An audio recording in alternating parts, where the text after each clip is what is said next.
สักน้อย ใจดำแต่หนอแม่สีดำมอยมันอายอยู่ดอยยังพกพอคอยถึงวันอาชีพสบายเดินขายน้ำอ้อยได้2-300อย่างน้อยก็ม่วนสุขสันต์ยังบ่มีแฟ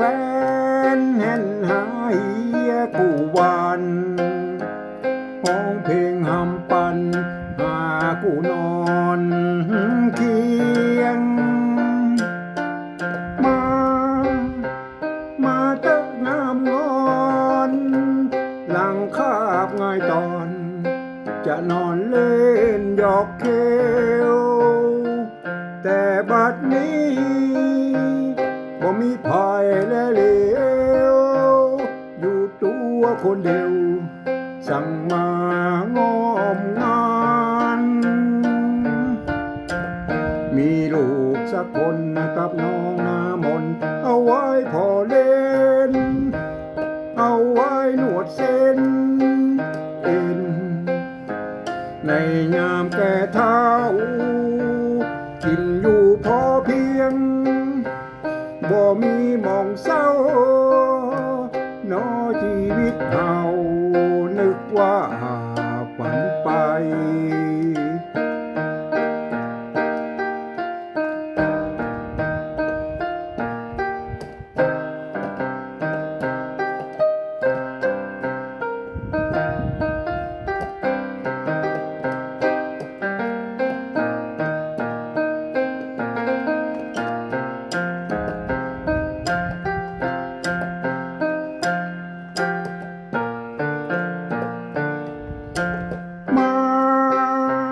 มาเตะงามนอ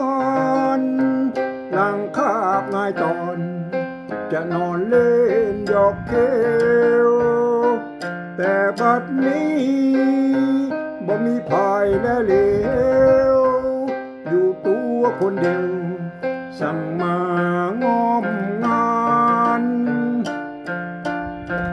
มีลูกสักคนกับน้องหน้ามนเอาไว้พอเล่นเอาไว้หนวดเส้นเอ็นในยามแก่เฒ่ากินอยู่พอเพียงบ่มีหม่องเศร้า